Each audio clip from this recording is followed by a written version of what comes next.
طبعا انت بعد ما تخلص امتحانات وبعد ما تخلص المذاكره وفتره الامتحانات الصعبه محتاج بقى تحس ان انت في اجازه وتحس ان انت مأنتخ بقى. هتعمل ايه؟ هتمسك الموبايل طول النهار وهتتفرج على السوشيال ميديا طول النهار وهتسكرول في ريلز طول النهار، ومحدش يقدر يقولك انت بتعمل ايه، محدش يقدر يقولك تلت التلاته كام. ليه؟ لان انت مخلص. ليه؟ لان انت مش محتاج تركيز خلاص. احب اقولك ان الفكره دي غلط. هو انت حقك طبعا ان انت خلاص خلصت اللي عليك وكل حاجه، بس انت دايما حياتنا محتاجه ان احنا نستمر على العادات الايجابيه اللي بتخلي حياتنا احسن. زي ما قلنا قبل كده، خلي فتره الامتحانات كانها معسكر تدريبي بتتمرن منه على عادات ايجابيه في حياتك، تاثير على حياتك يكون تاثير ايجابي، مش فتره وبتعدي. وفي فتره الامتحانات غالبا ما الموبايل بيتشال من ايدينا وبيتكون عندنا رغبه شديده في الانتقام، ان انا بس اول ما اخلص همسك الموبايل ومحدش يقدر يقول لي انت بتعمل ايه. خلينا بس نهندل الموضوع ده شويه ونظبطه، مش هنمنعه. احنا لازم نعرف ان احنا عايشين في زمن السوشيال ميديا. السوشيال ميديا بقت جزء من يومنا وبقت جزء من حياتنا من لحظة ما بنصحى الصبح لحد ما بننام. بس هل احنا اللي بنسيطر عليها ولا هي اللي بتسيطر علينا؟ خليك صريح مع نفسك وانت بتجاوب على السؤال ده، علشان في الفيديو ده هنتكلم عن ازاي نستخدم السوشيال ميديا بشكل مفيد من غير ما يضيع لنا وقتنا. وشكل مفيد مش معناه ان هقولك ازاي تحضر الدكتوراه من على السوشيال ميديا، لا خالص. ازاي حتى تقضي وقت ترفيهي بس يبقى مفيد. وخليك فاكر انها أداة انت اللي بتستخدمها في حياتك، مش حاجة هي بتستهلكك. هتعرف ازاي تحقق التوازن ما بين انك موجود على السوشيال ميديا وفي نفس الوقت ما بتضيعش وقتك. ايه المشكلة في وجود السوشيال ميديا عامة؟ هو مفيش مشاكل في وجودها، المشكلة بس اننا بنقضي ساعات طويلة قدام الشاشة بنسكرول بلا هدف، بنشوف فيديوهات، منشورات، قصص، حكايات، روايات، وما نفهمش الوقت بيمر ازاي. فجأة بتلاقي ساعة او ساعتين بيعدوا منك من غير اي هدف ومن غير اي حاجة في الدنيا، وتفاعلت مع 50,000 حالة شعورية في نفس اللحظة. هل ده حصل معاك انك فتحت مثلا تطبيق من تطبيقات السوشيال ميديا علشان تشوف حاجة معينة، انت فاتح وفي دماغك ان انت عاوز تشوف حاجة معينة، ولقيت نفسك بعد ساعة او ساعتين بتسكرول وما وصلتش لأي حاجة ونسيت اصلا انت كنت عاوز ايه؟ ده لان التطبيقات بتاعت السوشيال ميديا او السوشيال ميديا عامة مصممة علشان تخلينا نفضل فيها اطول وقت ممكن. حاجة كده بتشفطك كأنك اتحطيت في شوال ومش عارف انت رايح فين وجاي منين. كل منشور بتشوفه او كل اشعار بيجيلك بيكون هدفه ان يشد انتباهك ويخليك تكمل. فاحنا بقى بنقع في الفخ ده بسهولة جدا، واحنا هنا علشان نفكر بعض ان احنا ما نقعش في الفخ ده. لو دورت في الناس اللي حواليك هتلاقي ان الاشخاص اللي حواليك هتلاقي منهم اللي بيقضي 2.5 ساعة في اليوم يمكن على السوشيال ميديا، ده لو هو يعني مشغول بحاجات تانية. ده معناه اننا بنقضي وقت كبير جدا من عمرنا في اللا شيء. وناس كتير جدا بيحكوا انهم بيحسوا انهم ضيعوا وقت كبير جدا على السوشيال ميديا، وفي ناس ايامها بتضيع حرفيا. طب ايه الحل؟ الحل اننا نمسح التطبيقات دي؟ اكيد لا. الحل اننا نتعلم نسيطر عليها وما نخليهاش هي اللي تسيطر علينا. علشان تقدر تستفيد من حاجة لازم تكون انت المسيطر عليها. طيب السؤال هنا بقى، ازاي نسيطر على السوشيال ميديا؟ هنا هنتكلم عن نصائح عملية هتساعدك تتحكم في وقتك، والنصائح دي بناء على تجارب شخصية لناس كتير. بص، هم 5 نصائح علشان ما اطولش عليك. النصيحة الاولى، حدد وقت معين وتبقى ملتزم بيه وراجل جدا في التزامك بيه.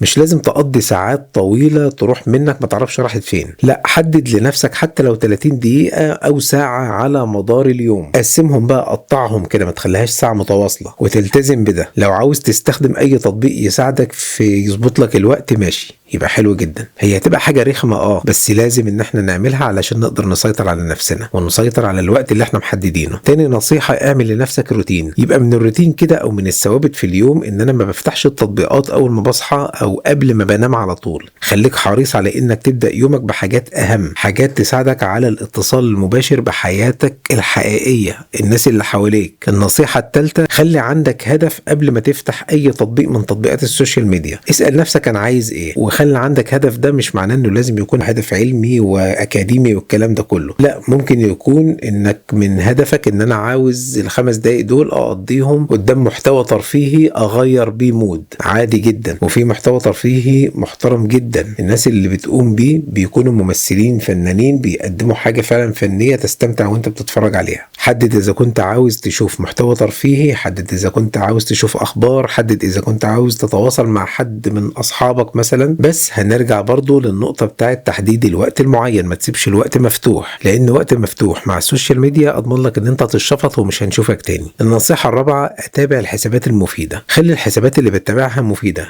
زي حسابات اللي هي بتعلم حاجات او بتطور في شخصيتك او حتى محتوى ترفيهي هادف. ما تخليش الحسابات السلبية او اللي بتضيع وقتك تسيطر عليك. ومش هقول لك امثلة دلوقتي لان انت ادرى باللي انت ممكن تتابعه وممكن تبقى عارف مين يفيدك ازاي. خامس نصيحة، خد بريك، خد فترات راحة من الشاشة، اخرج بره مع اصحابك، اخرج بره السوشيال ميديا، تقابلوا بره. ولما تتقابلوا مش كل واحد يمسك الموبايل بتاعه ويفضل يسكرول، يبقى ما عملناش حاجة. اخرجوا، مارسوا اي نشاط حركي، العبوا كورة، روح حجز، اشترك في جيم، العب رياضة، اقرا كتاب ورقي كده وقلب في الورق وشم ريحة الورق. اعمل اي حاجة تنمي مهاراتك الحركية، اتعلم اي اداة جديدة، اتعلم الرسم، اتعلم اي حاجة، اتعلم اي مهارة جديدة هتفرق معاك جدا. طب هل السوشيال ميديا كلها سلبيات فاحنا عمالين نحرص منها وبنتعامل معاها على انها عدو لدود؟